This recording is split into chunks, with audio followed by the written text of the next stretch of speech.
حجي خصوم تلخا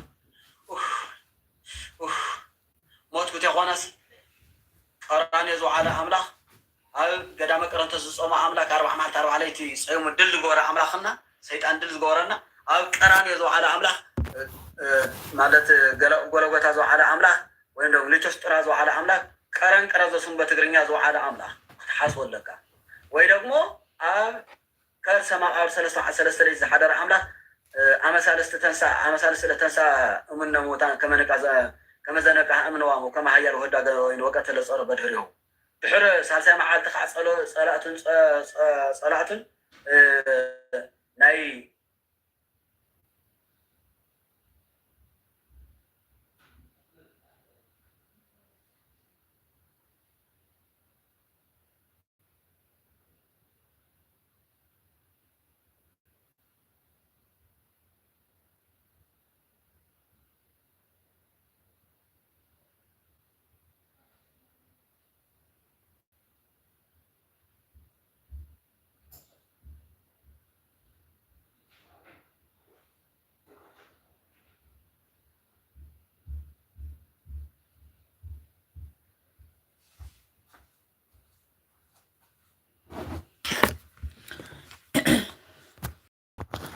نسمع في المعالة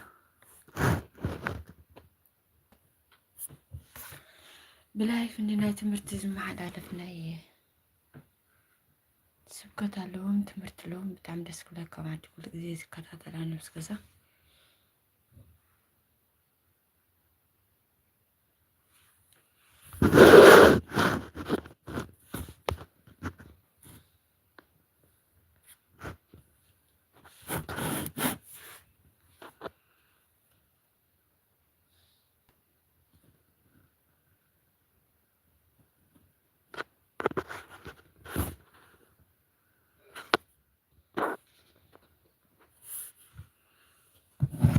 سكتك يوم هاتي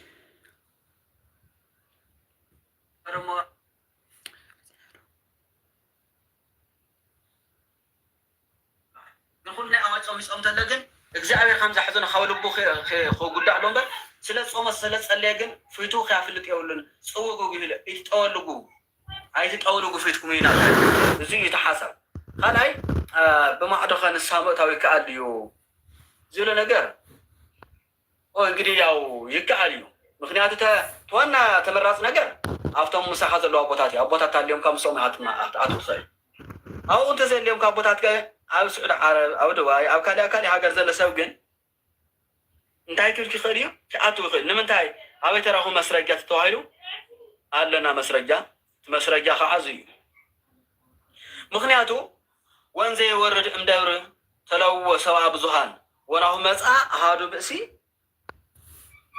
زدمس وقرب هابيه وسجد لوتو انزي اجزئو مسا فكرك تجد أنصحتي وصفاء أديوه وقصصه وكل ويرى فكت نسعى ونسعى من لا يمسو بجزيها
ድምፅና ይቆጥ ስለዘለዎም ብጣዕሚ ክስታይ ኣለዉ ብኸምኡ ሚትገር እየ ፀኒሐ ካልእ ትምህርቲ ከደልየ እሞ ተሰሞታ ያወሎ መጻው ክፉ ሰላው ንመን ንትበዓል ወድ ማለት ነው ንትሞታ ደቃ ማለት ነው መጻው ክፉ ሰላው ወአውሳ መታ እስክሪን መታ 9 ጋር ገብቶ በታፕ ብቻ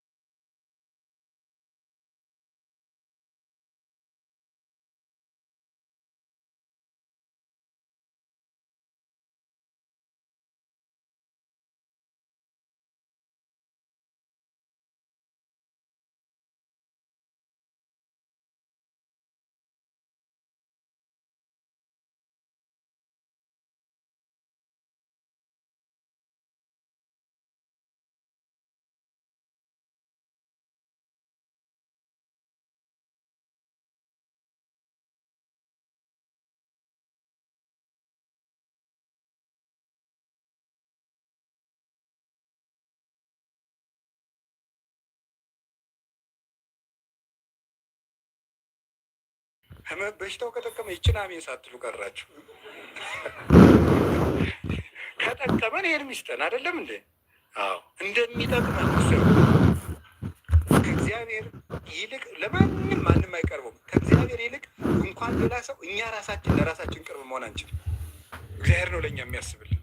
ፍጠረን ሳደለው ነው የፈጠረን እና የህመም አካሄዱ ይሄ ነው። ቤተክርስቲያን በአጠቃላይ በነገራችሁ ላይ ፈውስ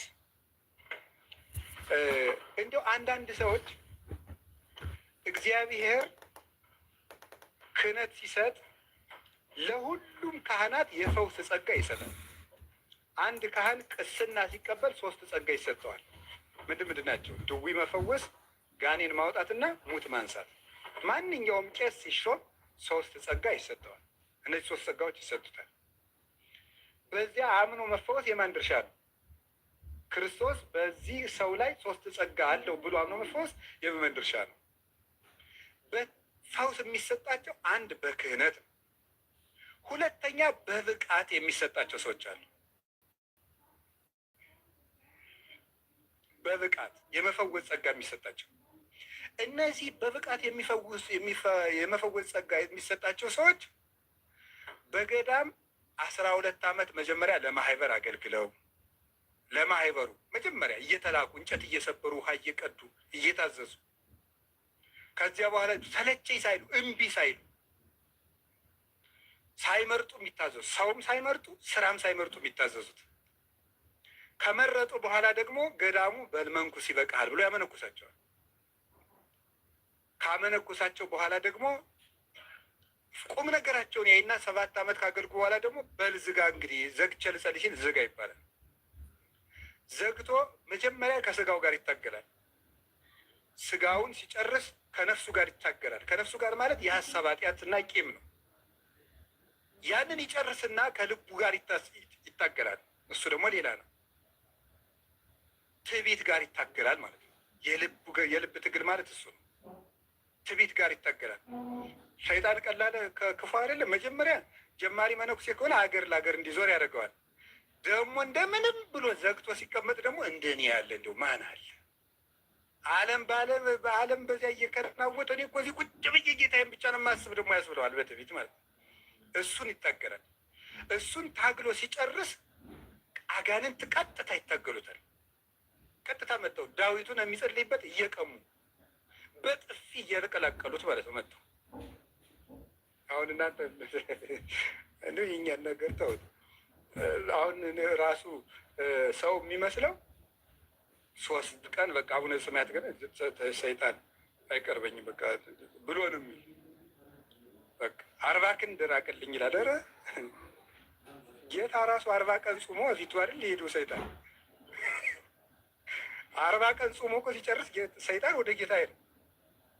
የእግዚአብሔር ቸርነት እንጂ እኛ ጾምና ጸሎት አያርቀውም። እኛ የምንጾመው የእግዚአብሔርን ፍቅር አስበን እንጂ የእኛ ልፋት ሰይጣንን ያርቅልናል አቅም አለን ብለን አይደለም። የእግዚአብሔርን ፍቅር አስበን እንጾማለን፣ እንሰግዳለን፣ ያቅማችን እንጸልያለን። ያንን ሲያደርግ ይኸው አጋንንት እየቀጠቀጡት እዛ ይመጣና በዱላ ይለዋል። ማንን መናኝ ይቀጠቅጠዋል። እየደበደበ ደግሞ ምን ይለዋል መሰላችሁ? እስቲ የምታመልከው ክርስቶስ ካለ ቢያንስ ይሄን አያርቅልህም። አያችሁ፣ ራሱ ደብድቦ ቢያንስ እንኳን ከዚህ አያስጥልህም። ቢያንስ እንኳን ሌሊት ተቀን ስትጸልይ ቆይተህ 40 ደቂቃ ስተኛ እንኳን ጥሩ ህልም እንድታይ አያደርግህም ይለው ይጠብቷል። ይሄን ይታገላል። የቀዳዳ በክርስቶስ ፍቅር በመስከር መምሸትና መንጋቱን መስኮት ከፍተው የማያዩ ቆባቸውን የማይለውጡት ቀሚሳቸውን የማያሻሽሉት ጊንጥ ቢነድፋቸው በእጃቸው የማይዳስሱት እነዚህ ናቸው የመፈወስ ጸጋ የሚሰጣቸው። ሄዲት ብሎ ነውር እኮ ነው።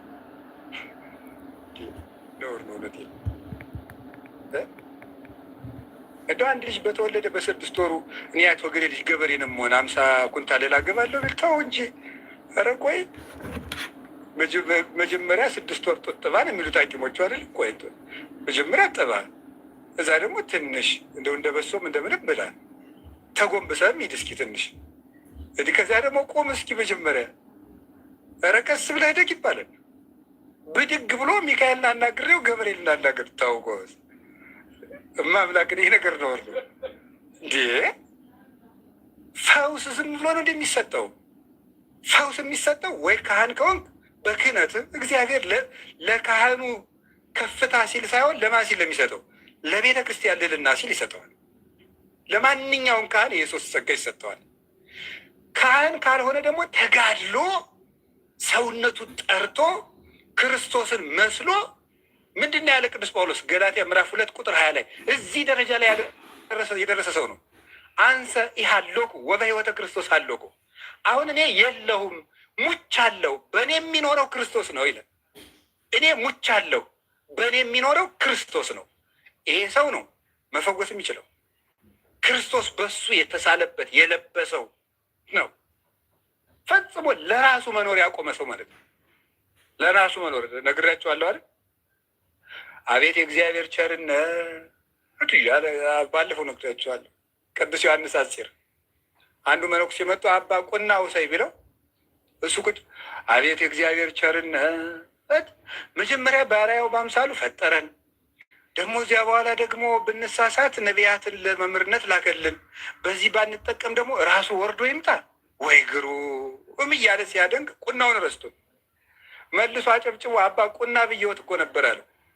እሺ ብሎ ተመልሶ ደግሞ አቤት የእግዚአብሔር ቸርነት ብሎ ረስቶት መልሶ አጨብጭቦ አባ ቁና ብዬ ነበር ወንድሜ፣ እኔ ስለ ቁና ጊዜ የለኝም ና ገብተህ ውሰድ ብሎ ይዞት ገባ ይላል።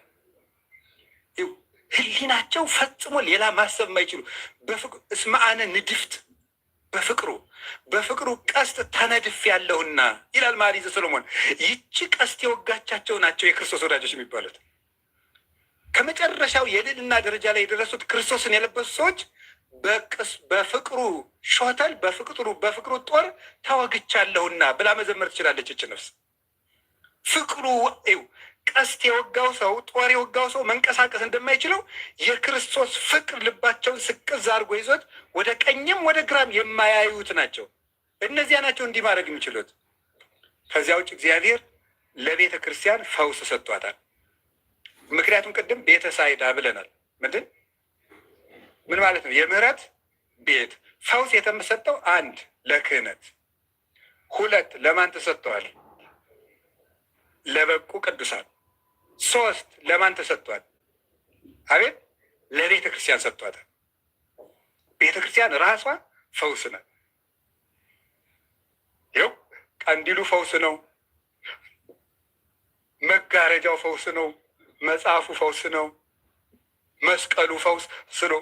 እዚያ ውስጥ ያለ አመዱ ቢሆን ምክንያቱም ጌታችን ኢየሱስ ክርስቶስ አፈሩን በምራቁ ለውሶ አይደል ደውሩን ያበራው። ክርስቶስ ቤት ውስጥ ገብቶ ኃይል የማያገኝ ፍጥረት የለም። ውሃው ከክርስቶስ ቤት ከገባ ኃይል ያገኝና ጸበል የሚባል ይሆናል ማለት ነው። ቤተ ክርስቲያን የፈውስ ስልጣን አላት። ስለዚህ በዓለም ከሚመቸኝ በአንተ ቤት ብጣል ይሻለኛል ያለ ቅዱስ ዳዊት ለዚህ ነው። ቤተ ክርስቲያን ቤተ ሳይዳ ናት። የፈውስ ቤት፣ የምህረት ቤት። ቅዱስ ዮሐንስ አፈወርቅ ቤተ ክርስቲያን ሐኪም ቤት እንጂ ፍርድ ቤት አይደለችም ይላል። በጣም የሚያስደንቅ ንግግር። ቤተክርስቲያን ፍርድ ቤት አይደለችም። ምንድን ናት? ሐኪም ቤት ናት። የፈውስ ቤት ናት። ልትድን እንጂ የመጣው ሊፈረድብህ አልመጣ። ቤተክርስቲያን ስትሄድ አትሰቀቅ ማለት ነው።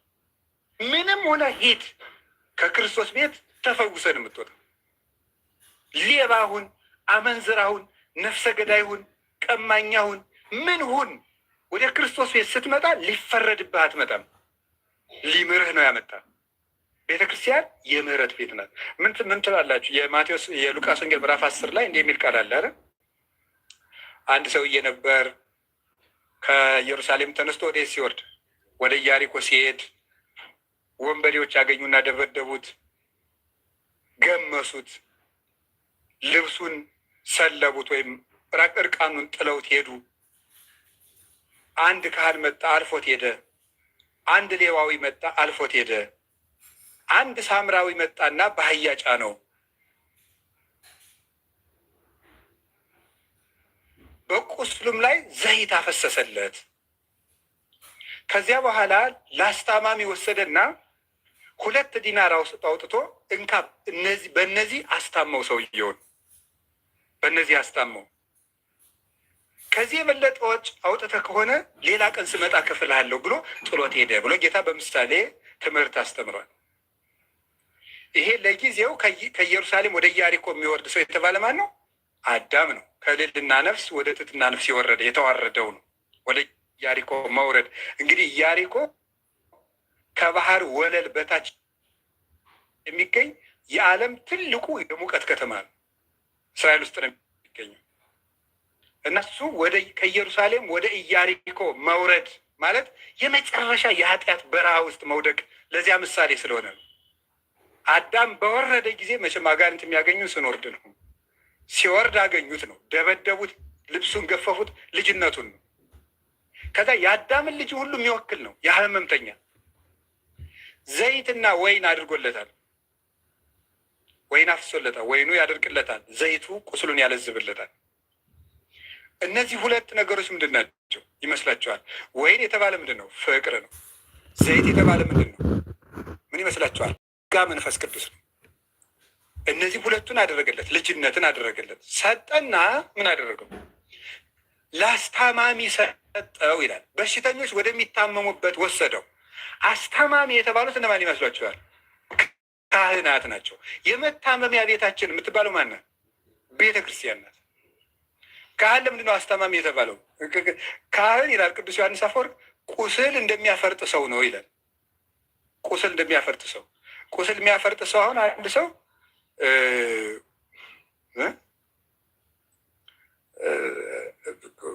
ቁስል የሚያፈርጥ ሰው ምን የሚያደርግ ይመስላችኋል? ካህናት እንደ ሐኪም ናቸው።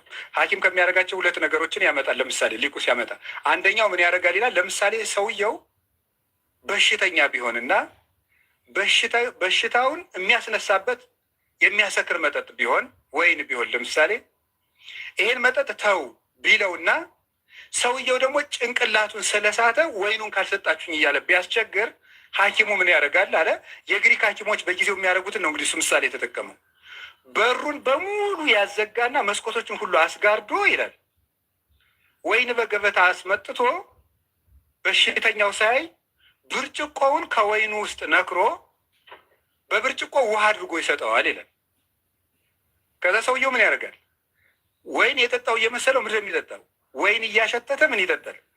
ውሃ ይጠጣ። ከዛ ተመስገን ወይን ጠጣው ተሻለኝ ይላል ነው። አንዱ ሕክምና ሳይኮሎጂ አይደለም። ስለዚህ ያን ይጠጣና ተሻለኝ ይላል። ካህናትም በጎ ማታለል ምዕመኑን ማታለል አለባቸው ነው። በጎ ማታለል ምንድን ነው? ይችን አድርጋት፣ ይሄ ትቀላል ነው፣ ይሄ ቀላል ነው ብለው በጎ ማታለል ሊያታልሉት ይገባል። ቁስል ስታፈርጥ ምንድን ነው? አሁን መርፌውን እንዲህ አድርጋ አንድ ጊዜ ቁስሉ ላይ ብታደርገው በቡጢ ሊልህ ይችላል። ቀስ አድርጌ እያደረግ ካረክ ግን እሰይ እያለ ያስፈርጣል ማለት ነው ቁስሉ።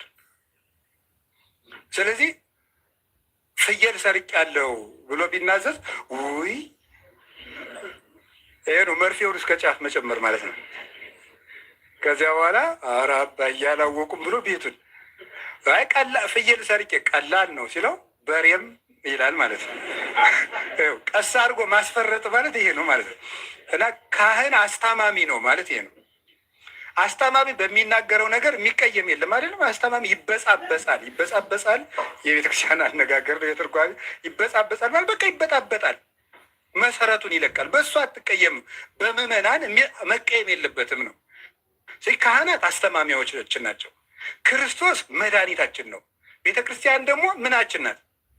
የመታመሚያ የፈውስ ቤታችን ናት። እሷ ውስጥ ሄደን ወድቀን እሷ ውስጥ እንዳመላችን አስታሞ ክርስቶስ እኛን በደሙ የሚፈውስባት የምህረት ቤታችን ናት። ያችናት ቤተክርስቲያን ማለት ነው።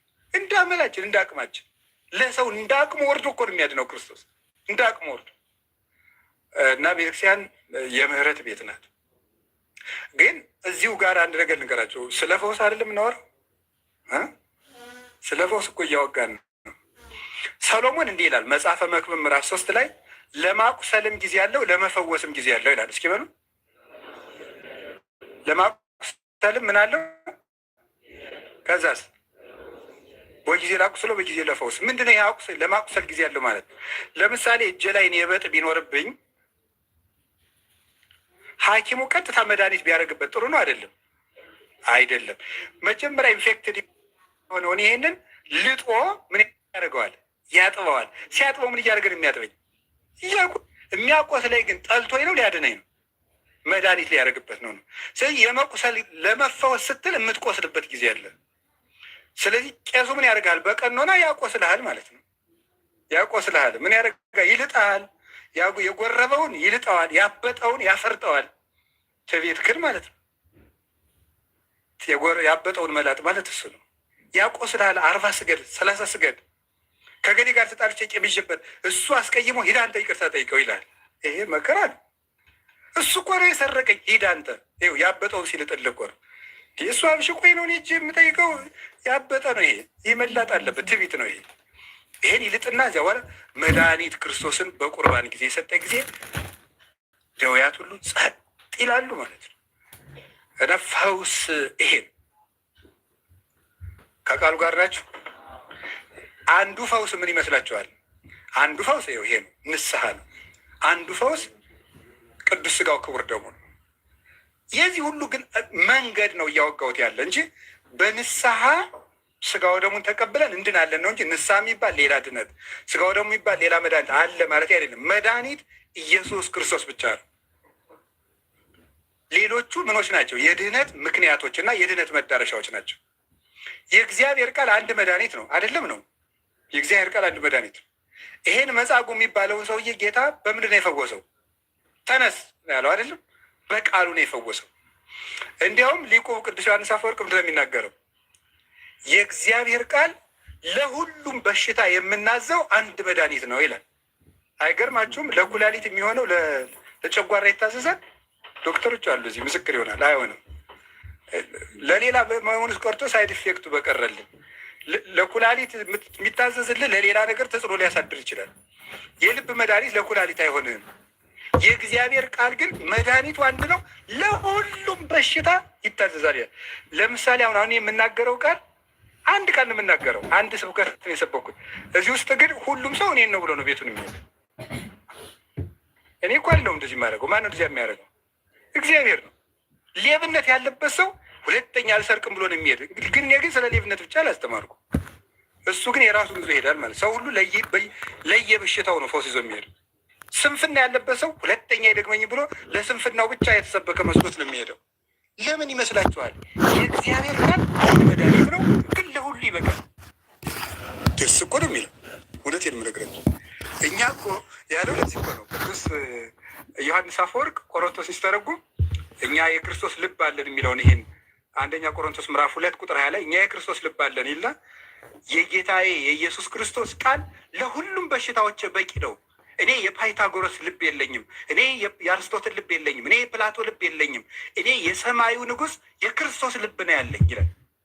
የክርስቶስ ልብ ነው ያለኝ ማለት በክርስቶስ ሀሳብ ነው የማስበው ማለት ነው። ወንጌል ማለት የክርስቶስ ሀሳብ ነው። የክርስቶስ ሀሳብ ደግሞ መድኃኒት ነው። ለዚህ ነው ዮሐንስ ወንጌል ምዕራፍ 6 ላይ ወዝኒ ቃል ዘአነ ነገርኩክሙ መንፈስ ውእቱ ወይሃዩ። አሁንን የምነግራችሁ ቃል መንፈስ ነው ያድናል ያለ የእግዚአብሔር ቃል መድኃኒት ነው።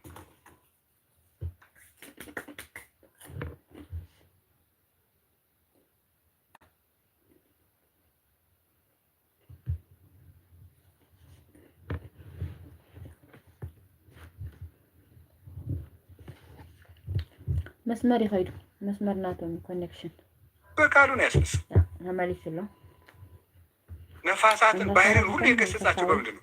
በቃሉ። የእግዚአብሔር ቃል ሁሉንም ነገር የሚፈውስ ነው።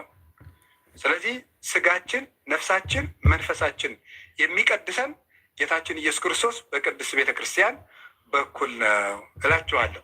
እሺ ወደ የዕለቱን ምዕራፍ ባጭር ወደ ማብራራት ልሄድ። ይሄ አጠቃላይ እንደው ስለ ፈውስ መግቢያ ልስጣችሁ ብዬ ነው ማለት ነው። የዕለቱን ምዕራፍ ወደ ማብራራት ስንሄድ እቺ ቤተ ሳይዳ የምህረት ቤት ማለት ነው። በዕብራይስጥ ቋንቋ ብያችኋለሁ። ቅዳሜ ፈውስ የሚያገኙባት ቦታ ናት። ጌታችን መድኃኒታችን ኢየሱስ ክርስቶስ ወደዚያ ቦታ ሄደም እያብራራዋት እጨርሳለሁ። የዕለቷን ታሪክ በትንሿ እያብራራዋት እጨርሳለሁ። ያቺ የምህረት ቤት ማናት? ዘመዶች ማናት? ቤተ ሳይዳ ማለት የምህረት ቤት ማለት ቤተ ክርስቲያን የምህረት ቤት ናት። እነማን ምህረት ሲያገኙ አይታችኋቸዋል? በክርስቶስ ዘመን ጌታችን ኢየሱስ ክርስቶስ ብዙ በሽታ አድኗል። ግን የሚገርመው የተፈወሱት ሁሉ የበሽታቸው አይነት ተጽፏል። ለምንድን ነው ይመስላችሁ? ለምንድን ነው? ሁሉም አይነት በሽታ ከቤተ ክርስቲያን በታች ነው። ሁሉም አይነት ኃጢአት በቤተ ክርስቲያን ይሰራያል ነው ያለ ማመልከት ነው። ሁሉም አይነት ኃጢአት ምንም ነገር ብሰራ። ስለዚህ በቀኝ የተሰቀለውን ወንበዴ ዛሬ በገነት ትኖራለህ ብሎ ፈወሰው በምህረቱ በደሙ። ስታመነዝር ተገኝታ በድንጋይ ልትወገር የመጣቸውን ሴት በሰላም ሂጂ ልጄ ብሎ ሰደዳል። ጎባጣውን ፈወሰው፣ ዲዳውን ፈወሰው፣ ወንበዴውን ፈወሰው። ክርስቶስ የሞተውን ፈወሰው። ክርስቶስ ቢክድ እንኳን ከተመለሰ ምህረት የማይሰጠው ሰው የለም እና ሁሉም ምህረት በቤተ ክርስቲያን ይገኛል። ቤተ ክርስቲያንን የሚያሸንፋት ኃጢአት የለም። ራሷ ኢየሱስ ክርስቶስ ስለሆነ፣ መድኃኒቷ ክርስቶስ ስለሆነ፣ ክርስቶስ መድኃኒቷ ለሆነላት ቤተክርስቲያን የማታስተሰርየው ቤተክርስቲያን። አሁን አንዳንድ ሰው አለ በሰንበት መንገድ የሄደ ሰው ኃጢአቱ አይሰረይለትም። እንደው ንስሐው እንደ ወራጅ ውሃ ሲሄድ ይኖር።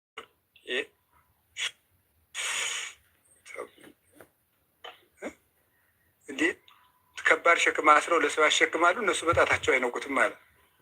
እንዲኖር አይደለም እንዲ ከጌታችን ከኢየሱስ ክርስቶስ ደም በላይ የሚሆን ኃጢአት የለም። ምንም ነገር ቢሆን በሱ ደም ይደመሰሳል። ምንም ኃጢአት ይፍታ፣ ይድግ፣ ያንጽ ወይ ቀድስ ምንድን ነው የሚለው? ቄሱ ንስሐ ሰጥቶ ሲጨርሰን ንስሐ ባንገባም አሁን በኋላ ራስ እንግዲህ በጸሎት ስንዘጋ ምንድን ነው የሚለን? በአማርኛ ልበለው ስንተረጉም ጌታችን መድኃኒታችን ኢየሱስ ክርስቶስ የካህናት አለቃ፣ አያችሁ፣ ይቅር ባይ፣ ለአባቶቻችን ለሐዋርያት ስልጣነ ክህነትን የሰጠ በከበረ ደሙ የዓለሙን ኃጢአት ይቅር ያለ፣ በማወቅ ባለማወቅ ከልጅነት እስከ እውቀት የሰራችሁትን ኃጢአት ይቅር ይበላችሁ ነው የሚለው። በምኑ ነው ይቅር የሚለን? በዚያ ደም ነው። ይህንን ደም የሚያሸንፍ ኃጢአት የለም። ዝንቱ ውእቱ ደሜ ዘይትካው ለቤዛ ብዙኃን ወለ ስርየተ ኃጢአት፣ ለብዙዎች የኃጢአት ስርየት የሚፈሰው የሐዲስ ኪዳን ደሜ ይህ ነው ይላል። ለብዙዎች ያለው ለምንድን ነው? ምንም የኃጢአት ማህበር ቢኖር ከእግዚአብሔር ይቅርታ በታች ነው፣ ንስሐ እስከገባን ድረስ ማለት እና ቤተክርስቲያን የምህረት ቤት። ቤተክርስቲያን የምህረት ቤት ከሆነ ምህረት እንደምታገኙ እያሰባችሁ ኑ። አንዱ እኮ ነው አንድ ወጣት መነኩሴ ኃጢአት ሲሰራ ሂዶ ለሽማግሌው መነኩሴ ሲናዘዝ፣ ኃጢአት ሲሰራ ሂዶ ሲናዘዝ፣ ኃጢአት ሲሰራ ሂዶ ሲናዘዝ፣ መጨረሻ ላይ ምን አለው መሰላችሁ? አባቴ እስከ መቼ ነው ስወድቅ ስነሳ የምኖረዋል?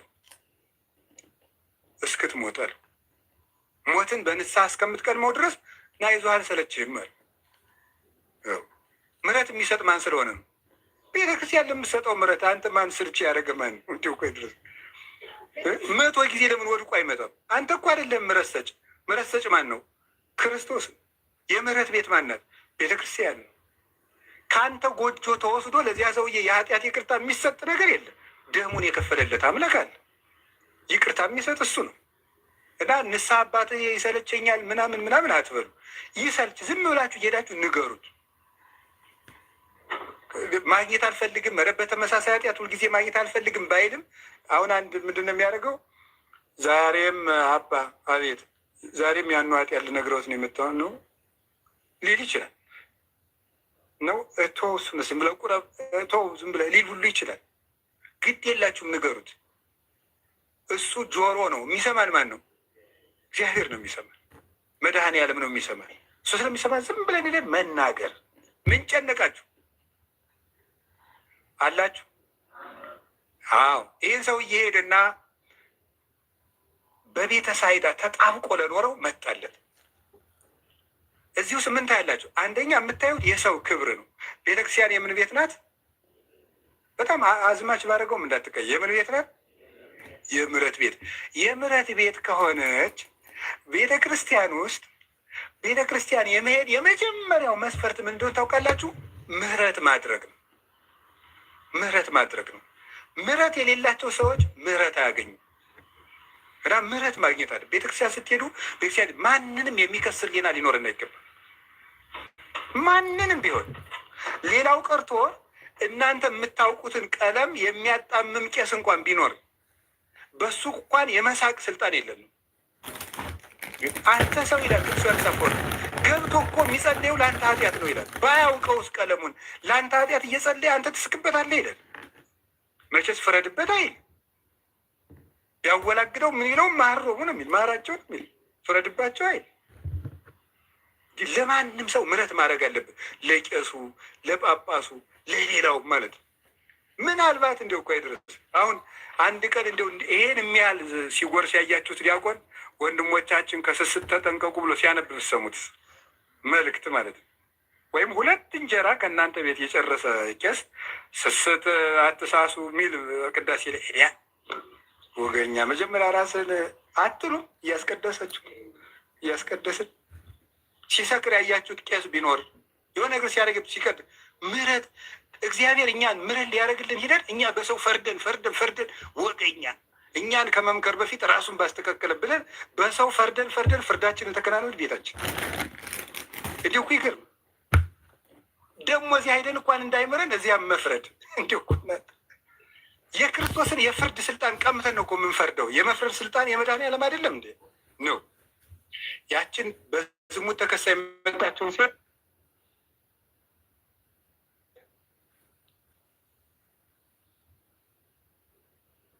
ምን ይዛችኋል? ከየት አገኛችኋት?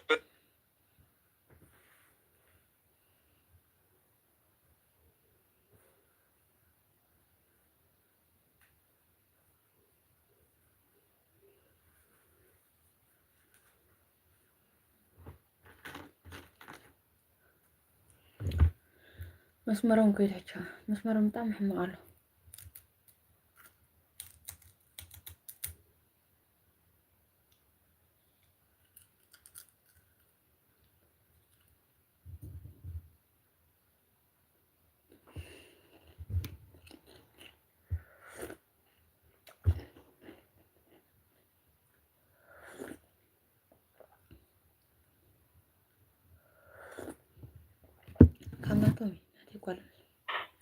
አልሆ ዘእሬ ያለችው እኔ ስለ እነሱ ኃጢአት አላውቅም ማለቷል።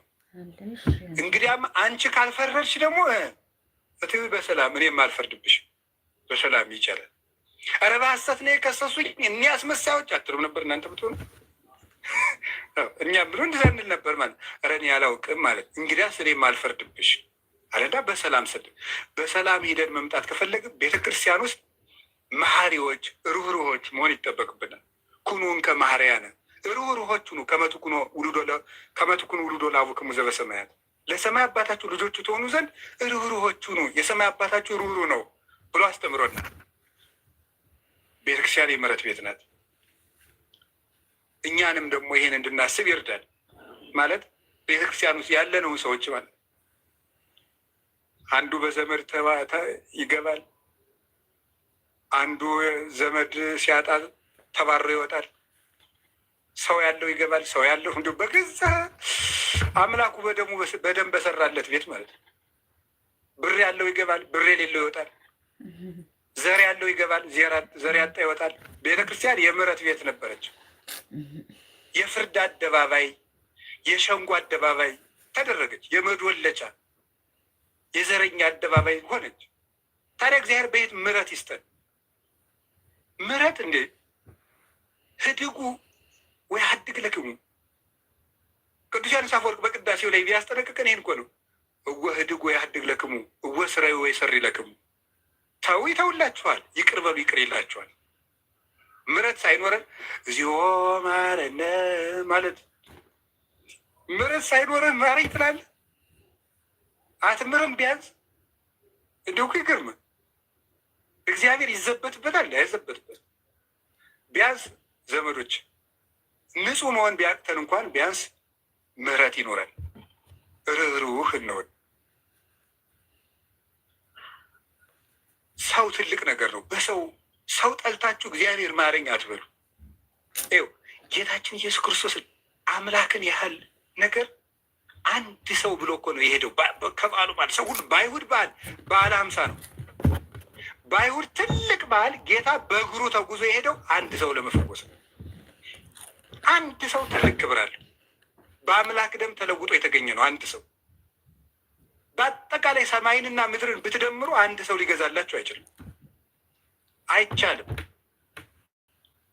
የሰውን ክብር ታሳያል። ጌታ ወደ ቤተ ሳይዳ ባደረገው ጉዞ አንድ በቤተ ክርስቲያን ለሚገኙ ሁሉ ምሕረት እንደሚሰጣቸው ሲያስረዳ ነው።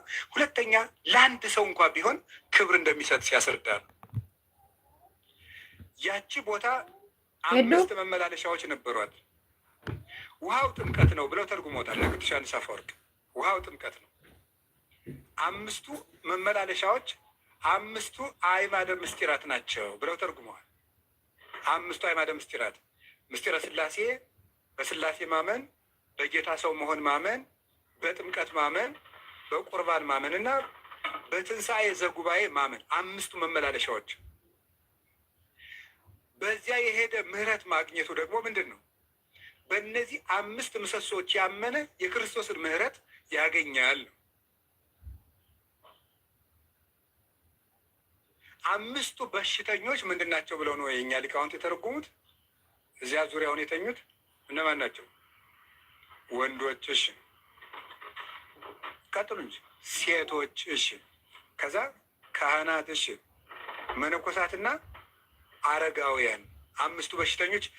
5ቱ ጾታ ምዕመናን ይባላሉ። ጾታ ምዕመናን፣ ጾታ ማለት በግዕዝ ምንድን ነው? ክፍል ማለት ነው። ጾታ ምዕመናን ማለት የምዕመናን 5ቱ የምዕመናን ክፍሎች ማለት ነው። እነዚህ ናቸው 5ቱ በሽተኞች። ቤተክርስቲያን ውስጥ 5 አይነት በሽተኛ ነው ያለ። የመጀመሪያዎቹ በሽተኞች እነማን ናቸው?